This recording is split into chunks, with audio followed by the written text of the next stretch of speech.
Verificando a conexão.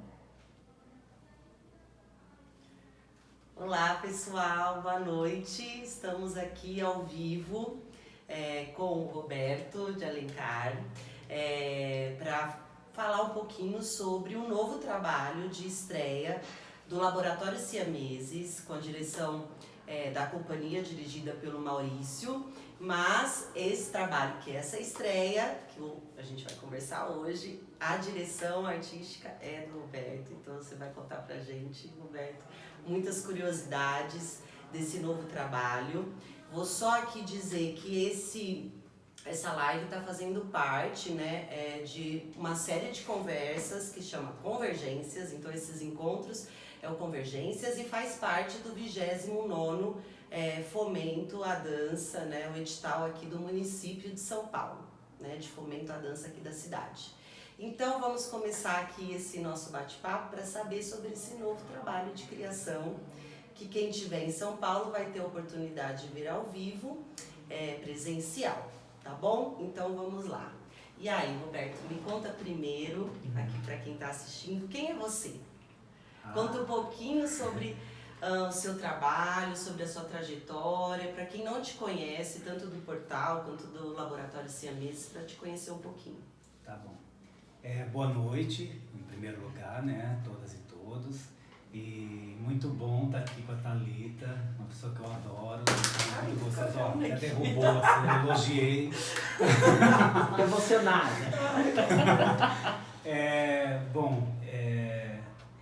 Falar um pouquinho da minha trajetória, assim, eu tenho uma formação que é toda já misturada, assim, de trânsito, né, entre as artes. Assim, eu comecei como ator, querendo ser ator, e depois, nesse meio do caminho, eu fui sendo levado para a dança, né. Comecei a trabalhar na dança mais profissionalmente com o Sandro Borelli, em 99, e fiquei muito tempo na companhia do Sandro, e junto com a companhia do Sandro eu continuei fazendo vários outros trabalhos, mesmo assim como bailarino e como ator. Então, como ator também já fiz vários trabalhos, tanto em cinema, já fiz televisão, estou agora fazendo um trabalho na televisão como ator.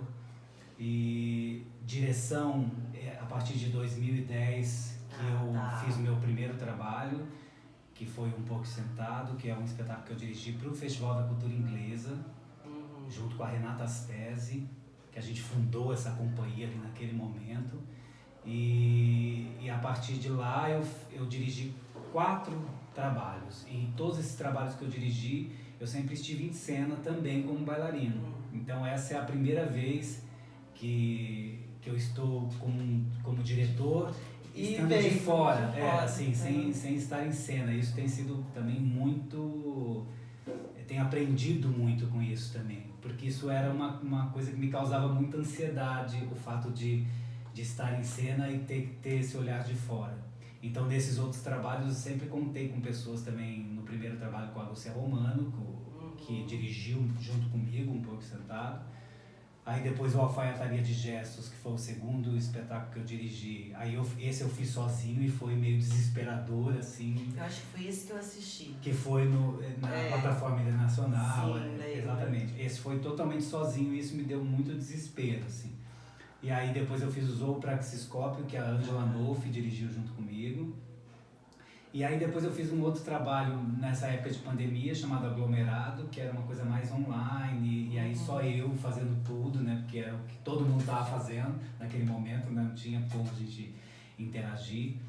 E então eu fiquei muito feliz com esse convite do Maurício, do Tono, do Laboratório Siameses, né, porque também acompanho o trabalho do Maurício já há um tempo, já vi vários espetáculos e sempre vi, de algum jeito, algumas semelhanças, assim, entre os nossos trabalhos, assim, porque o Maurício também tem uma formação que é de artista visual, né, ele também desenha, pinta, e o trabalho dele também sempre tem essa questão da imagem mesmo, né, assim, de como trabalhar todos os elementos, figurino, cenário, tudo realmente assim pensado como uma linguagem mais completa, que também é plástica, os objetos, a manipulação, né, o jeito de manipular também, massa, máscaras.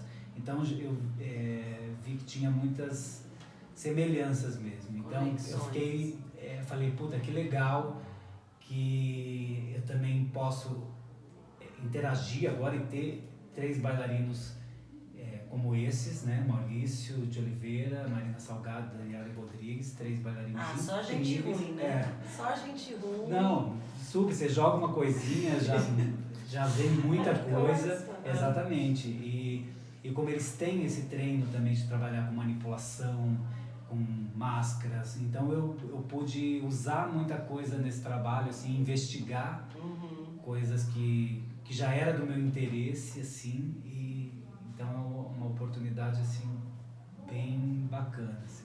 Então, só para o pessoal entender, como que se dá esse encontro entre você e o Maurício, né, a Companhia das Siameses, e aí surge esse interesse de fato de ir para a cena, com uma direção sua, com um olhar seu, né? Como que aconteceu isso, esse encontro? Então, aconteceu agora no final do ano passado, não era uma coisa que já estava programada, porque eu acho que o projeto do Laboratório Siameses tinha 3 ações diferentes, né, desse projeto Octópodes, né, que eles chamam, e uma que era o solo do Maurício, dirigido pela Estela Cava, e depois o trabalho que o Maurício dirigiu, Moscas de Fogo, e tinha esse outro trabalho que seria com outro convidado. E aí o Maurício lembrou de mim, porque também viu o espetáculo da cultura inglesa sobre o Francis Bacon, e na época ele tinha comentado que era uma linguagem que ele tinha curtido e que era interessante. E então foi tipo outubro agora de 2021, então nem estava com isso no meu radar, assim, de que eu super recente. Super recente. Aí a gente começou a trabalhar já em novembro, misturado ainda com os outros projetos, né, que ele estava dirigindo, Moscas de Fogo. E vai agora, estreia agora final desse mês, então super rápido. Foi intenso, foi rápido, intenso e desafiador, né, assim, quando você fala assim, a gente tem 6 meses para fazer uma coisa, você fala, tudo bem, a gente tem muito tempo de errar, né, porque o processo é experimentar, errar, jogar fora, falar, não, isso não, aquilo sim, né, então quando você tem um tempo mais apertado assim, você vai... Então, mas ao mesmo tempo foi tranquilo, assim, fluiu. Entendi. Sabe, assim, não senti que foi uma coisa angustiante, assim. Acho que foi gostoso, foi divertido, teve, assim, o contato com eles mesmo, assim, com a equipe toda, o Tono de Fora junto, isso também é uma coisa que para mim é super importante, ter outra pessoa também que esteja assistindo, como um interlocutor, né? Mesmo, né? Porque chega uma hora que você quer perguntar, né? Quer você tá saber, tão mergulhado dentro, né? Que você vai... precisa de um distanciamento e tal. E eu sou muito caótico, assim, eu tenho um processo que vem de um certo excesso, assim, de caos, e aí depois disso as coisas vão aparecendo, acho que isso aqui tá ficando mais relevante, aquilo ali, então, mas eu começo de muita coisa. Então aproveita, contra o pessoal que a gente está falando aqui da obra, como se eles estivessem sabendo do que se trata, né? Qual é o tema poético, né? Do que vocês estão, de fato, mergulhados nesse momento, o que está aí te causando esse caos aí, nessa criação? Então, quando surgiu o convite, teve essa menção ao espetáculo Um Porco Sentado, né, que é esse espetáculo sobre o Francis Bacon, que para mim foi uma coisa que marcou bastante para mim a minha carreira, assim, não o espetáculo em si, mas tudo que eu conheci do pensamento desse pintor, né, e a partir de estudos também, como tem um livro que chama Francis Bacon e a Lógica da Sensação, que é do Deleuze, e ele desenvolve e faz um estudo muito aprofundado do tipo de pintura do Bacon. Então esse livro também foi muito norteador para mim, assim, naquele momento, e estou citando isso porque continua sendo de algum jeito, porque foi se desdobrando em muitas coisas, mas ali se deu um germe de uma coisa que começou a se desenvolver, dessa linguagem da dança com as artes visuais, nessa mistura. E uma coisa que eu sempre me interessei também, e uma coisa que me chamou muito a atenção no trabalho do Francis Bacon, e que também agora a gente está investigando, é a questão do ateliê do artista. Porque o Francis Bacon tinha uma característica bem específica na maneira que ele... o ambiente onde ele trabalhava, assim, era quase como um acumulador, assim. Tem registro disso? Tem muitos registros, assim, Esse estudos ateliê. sobre isso, assim, realmente é quase um complemento para estudar a obra do Francis Bacon, é saber que tipo de procedimento que ele tinha no ateliê de trabalho dele, como ele manipulava a imagem até chegar num quadro, né? Então esse ambiente povoado, assim, o chão do ateliê... Era caótico? Nossa, caótico, era assim, tipo... Então, depois vocês procuram ele isso. recortava figuras de livros de anatomia, livros de medicina, livros de pintura, de tudo que ele gostava como imagem, ele recortava reproduções mesmo, de fotografias de amigos, de não sei o quê, e deixava tudo jogado no chão, tipo, completamente bagunçado, sem nenhuma ordem de nada. E aí a manipulação desse espaço, né, pisando em cima dessas imagens, deixando cair pingo de tinta, e aí às vezes ele pegava uma imagem, recortava, pegava um alfinete, prendia uma imagem na outra, fazia uma figura, e aí falava, vou pintar isso, para criar o primeiro diagrama, né, de uma pintura a partir daquilo que ele...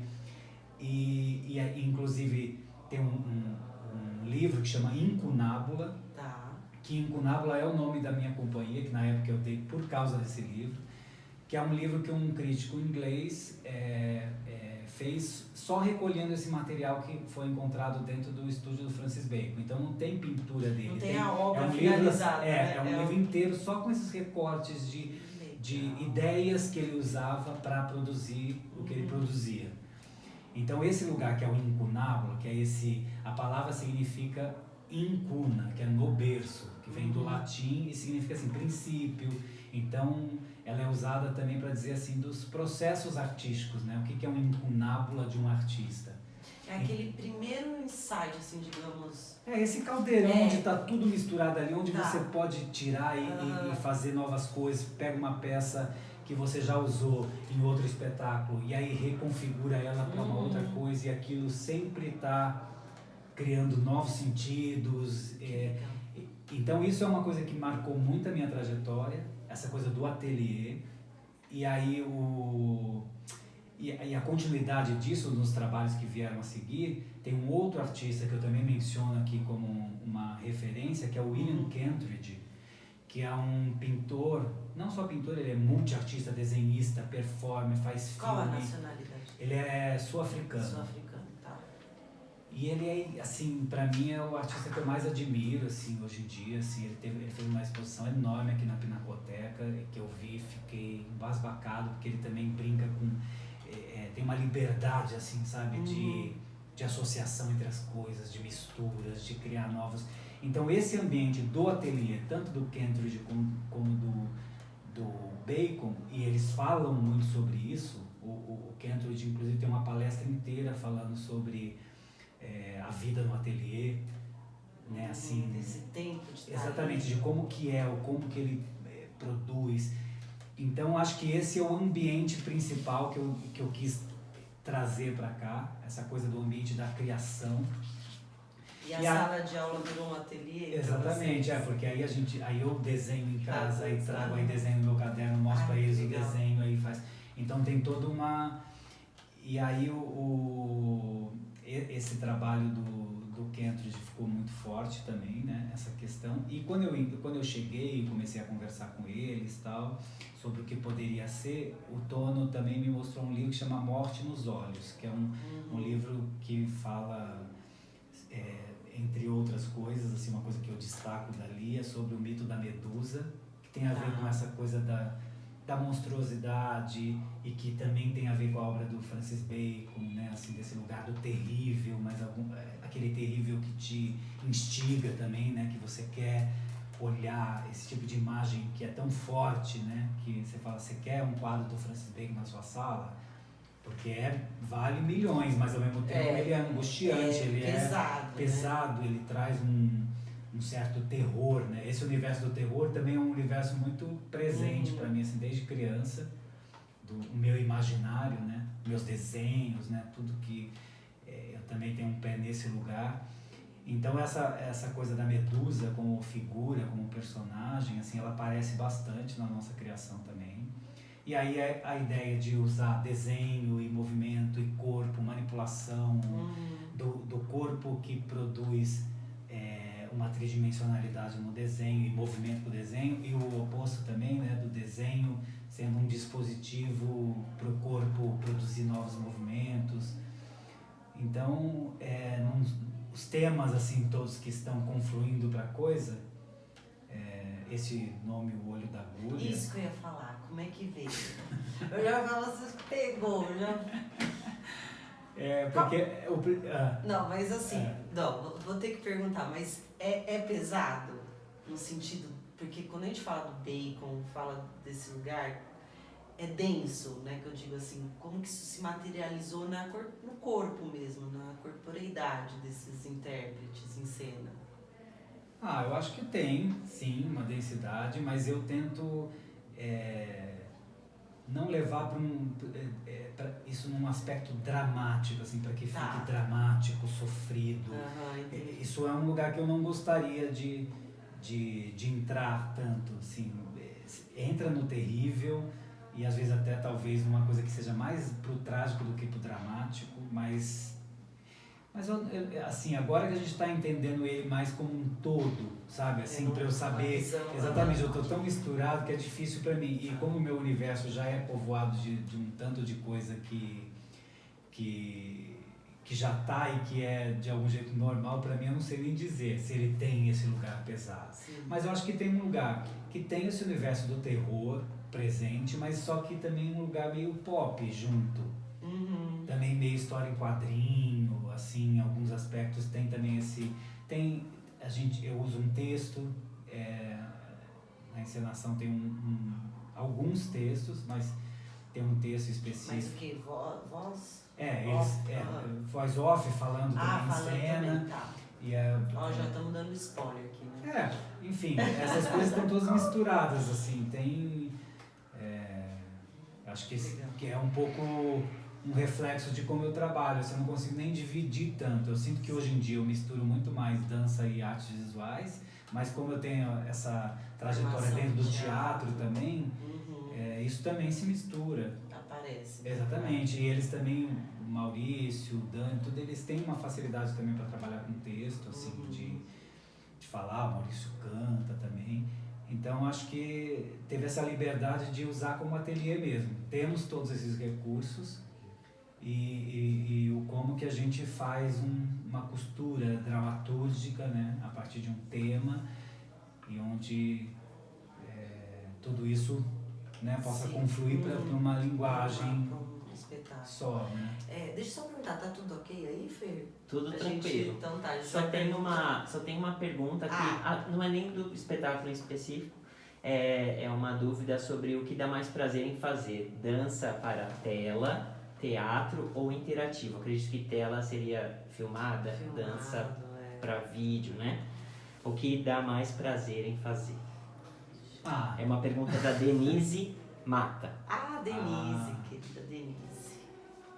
Eu acho que todas as coisas dão prazer, assim, depende do envolvimento que você tá com a coisa, assim, eu fiz nesse tempo de pandemia muita coisa relacionada a vídeo, a filme, o Grua, né, que é um grupo que eu faço parte há muitos anos, Grua de Entra Mundo de Rua, trabalha sempre com essas fronteiras constantemente, né, tanto o trabalho que é presencial na rua, como os filmes, tudo que é registrado. Né? Já tem esse olhar também, né? Exatamente, então o tempo todo, e me dá muito prazer também essa interação com a câmera, com esse material mais do audiovisual. O filme que a gente fez, né, sobre animalidade da CA8. Da CA8 com a Sônia Mota, que você também está nesse projeto. E também que foi um filme, foi uma delícia de fazer, mas eu tô super animado também de voltar para esse presencial, de fazer um espetáculo em teatro, né, assim, tá ali no palco, tá montar, é outro universo que eu tava morrendo de saudade de fazer, assim, então acho que diria agora nesse momento que me dá muito prazer voltar pro presencial. Deve dar um frio na barriga, né? Depois desse tempo todo que a gente se manteve nas telinhas e tal, né? Assim, no celular e fazendo. É que a Denise, eu conheço, a Denise que fez a pergunta, ela é da videodança. Ela é do interior de São Paulo, mas ela tem festival de videodança, ela é super ativa nesse meio, então acho que tem a ver com essa coisa da tela. E que, de fato, com a pandemia isso veio muito à tona, né? A necessidade, né? Não é que era uma questão de escolha também, era a única possibilidade, né? Mas eu acho que o presencial voltando agora também dá esse gostinho de retomada, né? Que a gente e de construindo, né? Essa coisa que é de cada dia diferente, né? Se você faz um dia... Porque nesse trabalho que a gente está fazendo, ele não é coreografado, assim, nesse sentido de ter tudo determinado, assim, a sequência de passos que vai acontecer, o que vai acontecer. Tem espaço para improvisação. Tem bastante espaço para a criação ali do intérprete, né? Esse espaço de criação que eu falo do ateliê, eu quero que se mantenha durante toda a temporada e que continue mudando, se transformando, ainda mais com o pouco tempo que a gente teve, né? Eu acho que é uma possibilidade de você criar terrenos assim para que a coisa depois possa ir crescendo mais e se desenvolvendo, não parar, né? Sim. Eu acho que, e com esses intérpretes eu sei que dá para fazer isso também, porque são pessoas que têm maturidade para esse espaço, né? Que é um treino específico mesmo, né? Assim, para estar ali, podendo criar na hora e dialogando com a dramaturgia daquele todo, né? Sem sair daquilo, né? Às vezes as pessoas acreditam que esse espaço ele é mais fácil porque tem a liberdade, mas ao mesmo tempo ali em cena, naquele momento, fazer escolhas, né?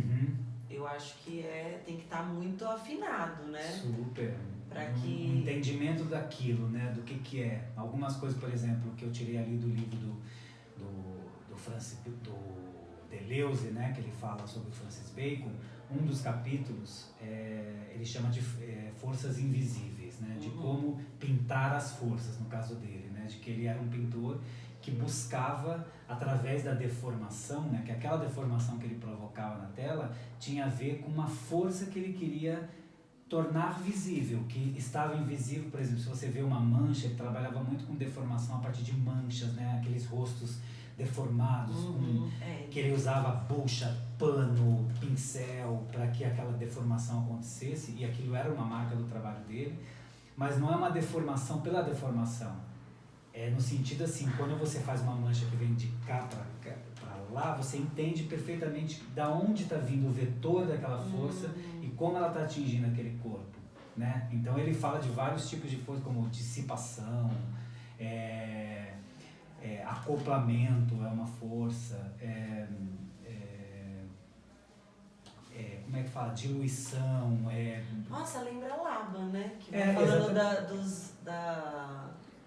de como cada movimento, ou intenção de movimento, né? Exatamente, tem a ver assim com outros nomes, né? Assim, porque tem a ver com a pintura ali também. Mas é por movimento, exatamente, né? Porque você imprime naquele corpo, porque ele fala também de corpo sem órgãos. O Deleuze, nesse livro, ele fala sobre corpo sem órgãos, esse corpo que é mais desorganizado mesmo ali na situação.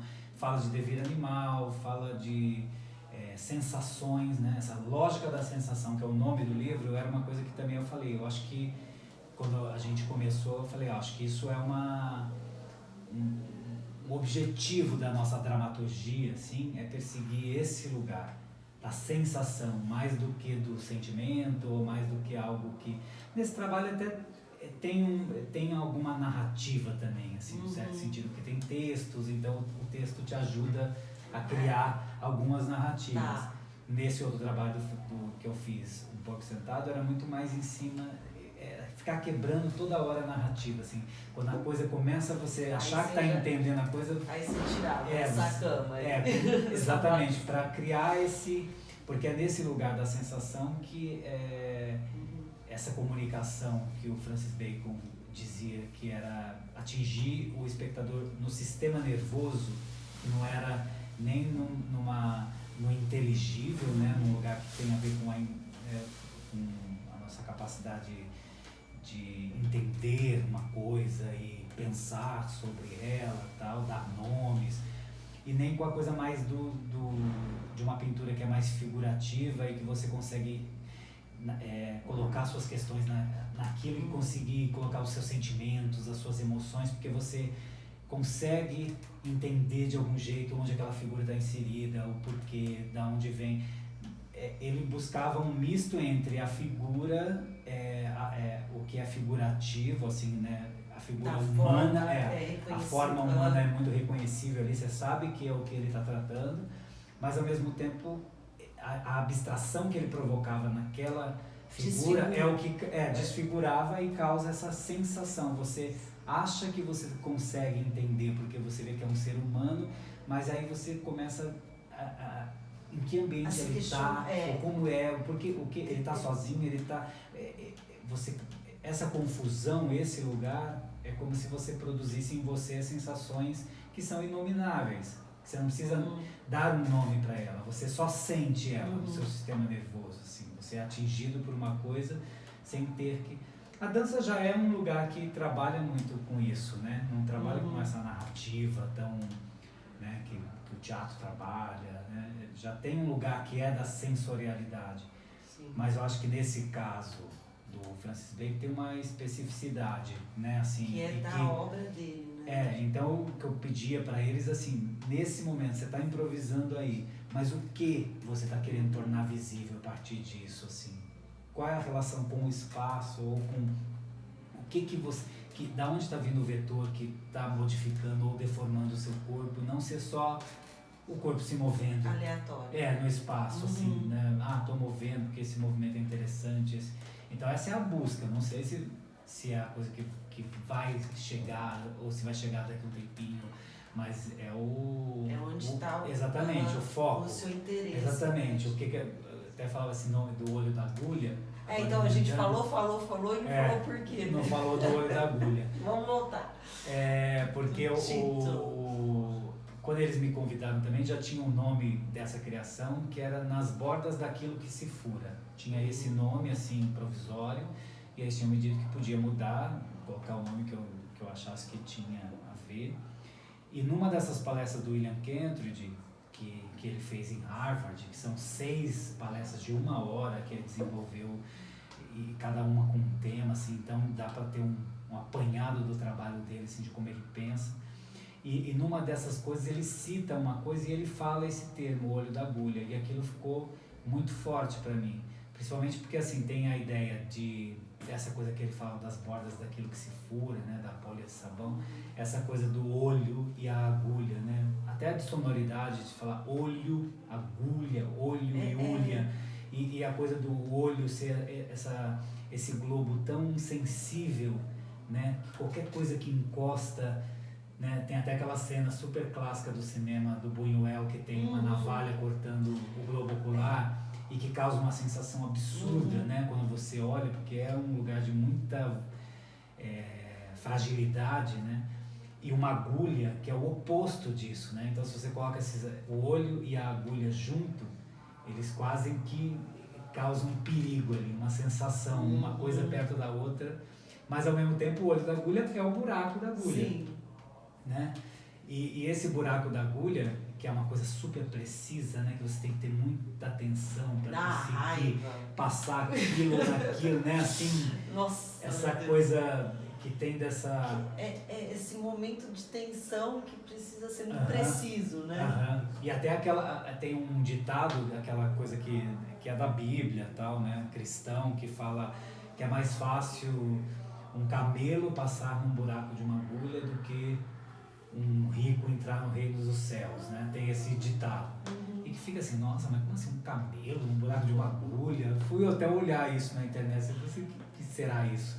E uma das explicações, eu nem sei se é a verdadeira, assim, mas é de que tinha num caminho, acho que em Jerusalém, e que era uma pedra que tinha um buraco, né, nessa pedra, assim, que era uma passagem por onde vinham, né, os camelos e as expedições, as pessoas, e que para passar nessa pedra, nesse buraco da agulha, os camelos que vinham muito cheios de coisa, com muita bagagem, com muita riqueza, tinham que deixar tudo para trás para conseguir passar. Para conseguir continuar a Exatamente. jornada. Então, assim, o que deixar para trás, né? O que não é necessário, como na vida a gente ser mais minimalista nesse sentido, não que só é no essencial, né? No sentido da essência. Exato, né? porque num trabalho você fica o tempo todo se perguntando isso, né? Porque a ideia surge milhões, você fica tendo um monte de coisa, ideia e fala assim, mas o que passa por esse buraco da agulha? O que dá para eu continuar e o que vai ficar para trás também?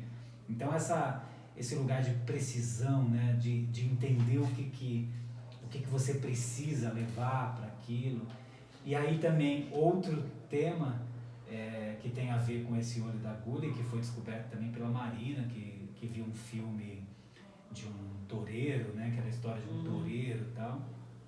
E o olho da agulha é também o ponto no touro onde você enfia a faca e você consegue aquele pontinho específico que fica lá onde você consegue imobilizar, que também tem essa ideia de certeiro, né? De saber aquele ponto fraco, né? Aquele que lugar... vai de fato acabar ali, né? Exatamente. Então, assim, aí foi meio ficando isso, quando apareceu, a gente foi achando vários sentidos, assim, de que tinha a ver, assim, com o que a gente queria, assim, pro trabalho, e aí ficou. Legal. Nossa, e como que aparece os desenhos? Se aparece? Porque você desenha muito, né? Aparece, assim, não dá pra dar muito spoiler, assim, de tudo, de como que vai acontecer. Pode contar. Mas, assim, primeiro ele aparece no antes, né? Na prévia, enquanto eu tô estudando mesmo, assim, pensando em cenas, eu vou desenhando tudo. Tá. Você já me viu fazendo aquelas pastas, aqueles... Desenho junto coisa e trago pro ensaio, mostro pra eles, eu imaginei uma coisa assim, e aí às vezes aquele desenho vai ganhar uma... Então tem esse desenho que está servindo ali como processo mesmo para ajudar a raciocinar, a pensar, mas nesse caso também tem roupas que tem desenhos que são manipulados, então que eles funcionam também como máscara, como... Enfim, tem bastante coisas de desenho, assim, é bastante utilizado nessa criação. E o figurino foi feito por quem? Adriana Ritomi, assim, ela entrou depois, assim, mas eu também tinha já algumas... Então a gente agora está assinando junto, assim, porque eu também vim com muitas informações que... Porque eu já pensava o figurino, em geral, nas criações que eu faço, assim, o figurino, o cenário, assim, são coisas que eu vou... Objetos, porque tem a ver com essa plasticidade, né? Então eu já penso meio junto, isso está sempre no meu radar. Eu pego numa revista uma coisa que eu achei interessante, colo, eu uso isso como uma maneira, né, de criar. E aí, algumas coisas eu usava como um dispositivo mesmo, para criar uma coreografia, que já era pensado como uma roupa, mas não estava ali como só a roupa. Estava ali, porque eu acho que isso, se colocar isso no pé, vai mudar o jeito de eu me movimentar, porque vai... Então, eu... Compondo com movimento, né? Assim. Eu trouxe coisas que de algum jeito eu tinha experimentado, apontado em algumas outras criações, não tinha dado tempo de desenvolver tanto, então eu também já tinha trazido com algumas propostas, mas aí ela fez toda essa produção agora também que está correndo atrás, e eu estou pintando principalmente várias peças do figurino, são desenhadas à mão. É tudo desenhado à mão. Uau. Então tem o desenho aqui, eu acho que de todas as criações é onde mais, em outros trabalhos já usei também, mas eu acho que aqui em quantidade, assim, acho que é onde mais eu consegui colocar dentro, assim, usar. E as outras frentes que compõem a obra, né? A trilha, a luz, eu imagino que vocês devem estar agora nesse momento... entrando todos esses elementos. Todos esses elementos, né? Porque a estreia está aí pertinho, queria que você falasse um pouquinho de como que está entrando, né? E quem são esses outros colaboradores também. A música, hoje a gente estava passando agora, ainda algumas cenas que ainda não tava com a sonoridade fechada, então que também vão entrando, né? E que isso muda completamente o jeito que os bailarinos estão em cena também. A música é né? E é do Rodrigo Fiorentino, né? Florentino, Rodrigo Florentino, maravilhoso. Fiorentino. E que está fazendo uma trilha super legal, um músico incrível. Então, o figurino da Adriana Ritomi, que também é uma pessoa incrível, assim, que está trazendo ideias incríveis assim, para o processo. O cenário é o Guilherme Snart, que é uma pessoa também que eu conheço há muito tempo, trabalha muito com exposições, assim, montagem de exposições de arte, assim. Você conhece ele, né? E ele que também veio... Mas a gente chama ele de Zeg. Ah, é verdade. Eu conheço ele por Zeg. Então você falou Guilherme. Zeg. Eu acho que ele... Desculpa se eu expus o apelido íntimo aqui pra todo mundo ao vivo, mas eu conheço por Zeg. E a gente está, inclusive, usando como um conceito assim, também de trazer objetos e elementos que foram usados em outros espetáculos da Siameses. Então legal, tem revisitando. Exatamente, porque tem a ver com esse incunábula que eu falei, né? Com essa ressignificação das coisas, de juntar de outra maneira, de misturar. Então, de vir peças de figurino, peças de cenário e que está sendo reconfigurado, criando outros... Deixa eu ver nosso tempo aqui. Olha. Tranquilo. Não, tá tranquilo, a gente pode falar. Eu falei a música, o cenário, figurino... Luz Mirella Brandi. A luz da Mirella Brandi, que e como também... que tá sendo? Porque vocês estão ensaiando em sala. Mas ela já veio várias vezes aqui no ensaio, a gente já conversou bastante, já deu ideias, enfim, assim, ela participou bastante aqui com a gente. E aí a luz é sempre aquele último elemento, né? Que você só consegue experimentar mesmo, assim, ver quando você entra no teatro, né? E que também faz total diferença, né? E dramaturgia também, o Tono Guimarães, né? Que também está fazendo... Equipe dele também. Equipe grande. Dramaturgia e texto, exatamente. Ele tem textos, né? Tem um texto que a própria Dani L. Rodrigues, que é uma das bailarinas, escreveu, um texto do Tono e um texto da Maria Fernanda Elias Magro, que é uma escritora que é maravilhosa, que por um acaso é minha amiga também. Ela ganhou com esse texto, faz parte de um livro que chama Enfim Imperatriz, que ela ganhou o prêmio Jabuti de melhor livro de contos. É um texto super legal, que tem a ver até com essa questão do animal, do bicho, do híbrido, que é super interessante. O Fernando Araújo, que está na produção. Aqui nos bastidores. Nos bastidores ali. Aguentando. Uma equipe super... Não, e o que eu achei super gostoso, assim, que nos outros espetáculos que eu dirigi, eu sempre fazia com uma equipe que me seguia, assim, eu estava sempre fazendo com as mesmas pessoas.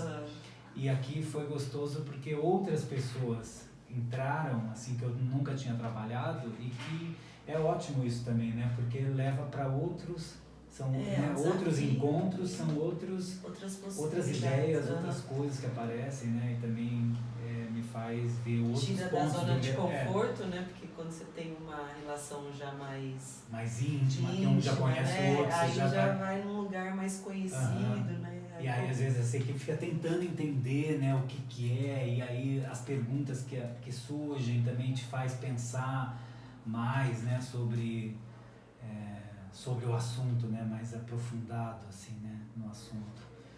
Que demais. Tem uma pergunta aqui, só te interromper rapidinho, que talvez vocês entendam a forma como que a pessoa se colocou. É o @perridina, ele disse assim, eu não sei se é ele ou ela, então, acho que é a Diná. A pessoa disse assim, além da busca corporal, qual conceito um artista predestina? Sobre o que vai se falar depois o caminho. E aí eu fiquei meio complicado aqui de... Não, lê de novo. Você precisa de... complicado de passar essa pergunta. Além da busca corporal, eu acho que a pergunta acaba aqui. Além da busca corporal, qual conceito um artista predestina? Qual conceito um artista talvez desenvolva além do corpo, né? Além do corpo, o que vem por trás, talvez, desse movimento, Sim. né? Tá. Acho que é só para não falar só sobre o movimento. Que ela gostaria de saber o que vem por... O que leva ao movimento. Outras coisas que levam. Referências, o quê? Tá. Acho que a gente falou bastante, né? Do Bacon, né? Acho que desse universo das artes plásticas, visuais, esse conceito também do Rinconada. Mas quer contar mais, assim, o que mobilizou, talvez... isso que é uma coisa que eu achei interessante, porque tem muito pessoal que segue aqui o portal, né, e que conhece um procedimento de criação de dança mais tradicional, né, o coreógrafo, né, então não tem certo ou errado, né, são maneiras e escolhas, né, de dirigir e de criar. Mas aqui a gente não está falando necessariamente desse lugar, né? Da sua direção, né? Então, como que se dá isso? Porque você é uma direção, é um coreógrafo, como que você vai assumindo esses papéis, né? Que você dá o espaço para eles. Eu queria que você falasse um pouquinho de como é isso, dentro desse laboratório. A gente já falou laboratório siameses, né? De uma visão mais tradicional do coreógrafo que mostra o movimento e o bailarino vai seguir a risca, né, esse percurso, né, do movimento, e como que se dá esse trabalho seu, né? E é dança, e continua sendo criação em dança, né? Bom... Consegue colocar assim, materializar para quem... Eu vou tentar, né? Tenta, eu acho que ele Você consegue? Eu não sei. Porque é difícil, né? Para quem não vê ou não vivenciou tal experiência, visualizar de como isso se dá. Aí talvez para a Diná, acho que é Diná Peri, né? Que fique mais claro assim, né? Também como que você vai trazendo isso, que não é uma coreografia pronta, mas ao mesmo tempo não é solto, aberto, senão não dá o tom da sua direção, né? Porque, quando o Maurício falou comigo, né, no ano passado, sobre essa questão, né, se eu queria criar um trabalho, eu pensei até nessa... Porque como eu nunca tinha feito um trabalho assim para outra companhia, né, quando eu tô dentro, para mim é muito misturado o meu jeito de dançar, a minha maneira que já foi sendo construída, né, o que tá no meu corpo, né, minha memória, o jeito, os coreógrafos por onde eu passei, tudo isso é aquele repertório que está no meu imaginário, né? Que não tem a ver só com o corpo. O corpo é tudo, né? É o que você vê, o que você gosta, que referências que você segue, né? Então, eu já tinha toda essa questão comigo. E aí, para fazer um trabalho com outros artistas, e principalmente artistas que já desenvolvem um trabalho muito... uma linguagem mesmo, né? O Maurício já está há bastante tempo desenvolvendo um trabalho como criador e tem uma linguagem já também em andamento, né? Sendo desenvolvida, sendo perseguida, buscada, todos os lugares por onde ele passou também. Isso eu estou falando dele porque era o diretor, né, da Siameses, mas a Dani e a Marina, a mesma coisa, também tem todo o repertório que elas trazem, né, no corpo, e que eu acho isso muito rico. Eu não tenho a vontade de chegar e ter 3 meses de ensaio e eu querer imprimir o meu movimento naqueles corpos, sendo que pode vir coisas muito mais potentes a partir de como eles entendem o movimento dentro daquele conceito que a gente está estabelecendo para o trabalho, para cada cena, para cada parte, né? O entendimento daquele corpo com aquele conceito desenhado, o que aquela cena gostaria de comunicar, o que ela pretende, né, comunicar. E então, eu falei, eu não sou esse tipo de coreógrafo, assim, que tem esse trabalho como o Sandro Borelli, como uma pessoa que eu trabalhei muito, que tem essa minúcia mesmo, né? Você vivenciou isso enquanto intérprete. Exatamente, essa minúcia da coreografia, de passar passo por passo, cada dedo que você mexe, né, o como o que você tem que fazer. Preciso, né? Porque ele desenvolveu essa trajetória, né, de desenvolver assim, um vocabulário de movimento mesmo, né? Que já foi se sofisticando à medida que foi sendo pesquisado, né?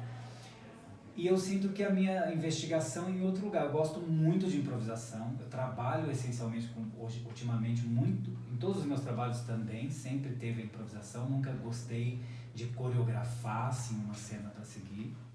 E no Grua, né, que eu estou há muito tempo também, é um grupo totalmente de improvisação. A Lu Favoreto também trabalha bastante com improvisação. Então é um lugar onde eu me sinto também à vontade para propor, né? Mas na prática, o procedimento, então, de uma cena, vamos supor que você está trabalhando, para quem nunca vivenciou, nunca viu isso, né? Eles improvisam, você propõe, A gente começou assim, comecei de exercícios específicos, tentando trazer o universo também do desenho, das artes plásticas, já para coisa. Então, por exemplo, uma coisa bem simples, mas assim que, legal, isso, que eu vou colocar. Por exemplo, eu cheguei no primeiro dia e trouxe uma folha de papel em branco, plana, novinha, para cada um. E aí falou assim, tá, agora a gente olha para esse espaço, né, como assim um espaço que é plano, que é retangular, que tem todas essas características que a gente está vendo aqui, liso. E aí assim, agora coloca uma mão no meio do papel. E aí agora começa a tentar puxar esse papel inteiro para o meio, assim, como se a força que você está colocando, o vetor da força, está puxando aquele papel e ele vai se amassando e criando essas fendas, essas rugas todas, e vai se fechando, vai se fechando, vai se fechando, até virar um círculo, uma bolinha, né? Que para mim isso já é uma coisa muito mágica, assim, de como você sai de uma coisa que é plana, quadrada, e termina numa coisa que é tridimensional, que é redonda, né? Assim, num movimento só. E essa força que você empregou para que isso acontecesse, e aí depois dessa bolinha pronta, abrir essa coisa e ver todo o percurso do que aconteceu ali pelo rastro do seu movimento, como você imprimiu aquilo. E aí depois disso amassado, aí a gente pintava para evidenciar essas marcas. E aí depois disso tudo feito, eu pedia para eles recortarem uma figura humana, assim, com braço, perna, dentro dessa coisa. E de um papel que era também duro, ele ficava quase um tecido depois de manipulado, amassado. Ele virava um tecido, também mudava. E aí depois, a partir desses, tipo, amassar, juntar, espalhar fendas, criar fendas, pintar, recortar, separar a figura do fundo, esses elementos nesse exercício simples de trazer para o corpo, improvisar o corpo fazendo isso. Todo esse percurso de como papel, do papel, de depois você amassar, porque são essas forças que o Francis Bacon fala, do encarquilhar, trazer para o corpo, como experiência, trazer e aparecendo. E aí algumas figuras depois, a partir disso, ia surgindo a partir dessa qualidade também. Então acho legal essa figura que o Maurício atingiu ali como qualidade de movimento e tal. Então eu imagino que tem um boxeador que está num ringue, no canto do ringue, a cena dele inteira ele está usando o espaço de uma cadeira, que é aquela cadeira que está entre os rounds, né? Que não é a luta não tá nem a luta, mas também não está alienado. Exatamente, luta, ele está aqui como se fosse depois da luta, uma continuidade. Então assim, eu ia dando informações de dramaturgia ou de qualidade de movimento, falava assim, não, ele eu chamava de nocauteado. Então ele já está naquela fase... ele está com um corpo cheio de hematoma já, de que durante muito tempo recebeu golpes e não sei o quê. Então como que esse corpo vai? Então aí ele usa esse plano e usa o plano de baixo também. E aí depois ele volta. Então assim, as cenas são todas assim, agora elas têm começo, meio, fim, onde vai, o que vai, onde acontece. Porque entrou toda se essa tem coisa um objeto, o objeto foi confeccionado para aquele momento, tem algumas coisas que, assim, eu não gosto de chamar de personagem, eu chamo mais de figura, quando eu falo do boxeador, assim, não é que ele é uma personagem com características psicológicas, realistas.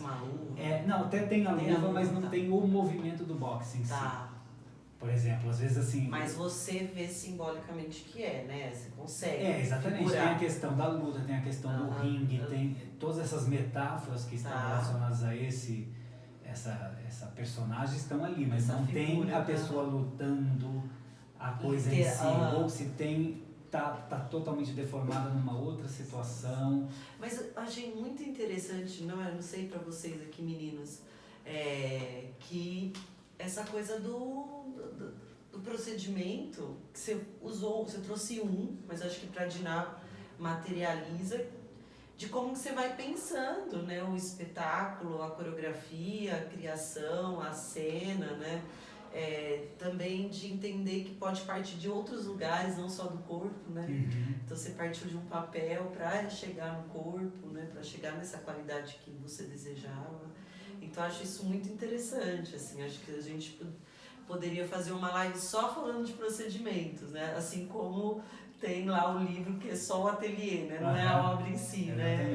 Tudo isso que se vive, né? O que me interessa é exatamente isso, assim, como vão se dando esses procedimentos para a coisa acontecer. Até chegar no que seria o procedimento quadro, que no caso é o espetáculo. E mesmo o espetáculo, ele não pode ser assim, eu não imagino que seja uma coisa assim, a gente preparou e agora é uma coisa diferente do que a gente estava fazendo. É mais um ponto específico desse mesmo processo que vai continuar. Esses procedimentos, eles são interessantes de continuarem em cena para o bailarino continuar investigando a partir daquele procedimento, daquela indicação, a partir daquele mote ali, daquele dispositivo, enfim. Meninos, temos tempo ou acabou? Encerramos? Acabou de ver mais uma pergunta. Márcia Bellarmino, como é a sua relação de criação com a trilha sonora? Nesse trabalho, né? Que é novo, né? O Rodrigo, quando chegou, assim, né, a gente conversou bastante, eu até falei isso pra ele, falei assim, isso não é um lugar que eu domino nesse sentido, assim, pra mim é difícil falar assim, eu quero uma música assim pra essa cena. Então eu preciso sempre ter pessoas muito competentes nesse sentido, assim, para que tragam uma proposta. Eu consigo dizer até assim, não, acho que não é esse caminho. Mas para mim não é como figurino, cenário, essas coisas todas aparecem muito junto com tudo para mim. Agora trilha e luz não são coisas que eu já consigo imaginar muito de antemão.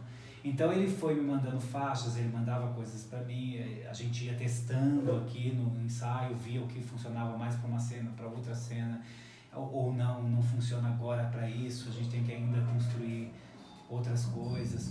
Então, mas ao mesmo tempo, hoje que chegou todas as músicas do começo ao fim, assim. Que emoção, então foi hoje. Hoje tá um dia da emoção. Nossa, deu uma coisa assim, porque eu sei que porque a trilha realmente ela dá, né, ela ajuda muito a você entender ali assim as atmosferas das coisas, né, as durações que uma cena tem que acontecer. Então eu fiquei bem feliz com essa parceria porque ele teve muita sensibilidade assim de trazer coisas também que já tinha que servia mesmo ao trabalho. Por mais que a gente se conhecesse pouco, assim, acho que ele teve essa sensibilidade de propor coisas que já estavam dialogando, assim, né, que tinha a ver. Não teve muito assim, não, acho que não tem nada a ver, vamos começar. Então, acho que, bom, também não é muito difícil trabalhar com o Beto. Eu posso falar que ele é generoso. Gente, vamos ter que acabar, mas eu não posso deixar de falar que hoje é o começo de uma maratona siameses. Então a gente vai ter, o Laboratório Siameses vai ter várias outras ações que vai culminar na estreia desse trabalho que a gente falou hoje. Mas vai ter amanhã, me ajuda aí, Fernando. Amanhã tem o espetáculo online. Da Natureza da Besta. Isso, no portal, no YouTube. No YouTube da Siameses. Só colocar Siameses lá que vocês vão achar. Se inscreva no canal. Depois tem uma live, certo? Que também é no canal da Siameses. No Instagram da Siameses. Então vocês vão ter mais uma live para ouvir mais sobre o trabalho, então vocês podem ir lá assistir na quarta. E aí quinta é a transmissão no Portal Mood de um espetáculo online, qual deles? Moscas de Fogo. Moscas de Fogo. E aí... Na sexta-feira, faz estreia o convite. Olho da Agulha, no Teatro João Caetano. Sexta-feira às 21h, sábado também 21h e domingo às 19h. Entrada gratuita, né? E na semana seguinte no Teatro Cacilda Becker, dia 5, 6 e 7, também sextas e sábados às 21h e no domingo às 19h. Tudo gratuito, entrada gratuita, correto? Isso. Pelo Fomento à Dança, não deixando de falar sempre da política pública afirmativa que é necessária. E agradecer. E desejar merda, né? Pela estreia. Tô ansiosa pra ver também. Espero todo mundo lá, hein? Quem tá em São Paulo, bora seguir os protocolos e pro presencial. Leve seu álcool em gel, máscara e vamos tentar voltando aos poucos aí pro teatro. Colocar meu álcool em gel aqui, ó. Ai, obrigada, gente. Muito obrigado. Boa noite.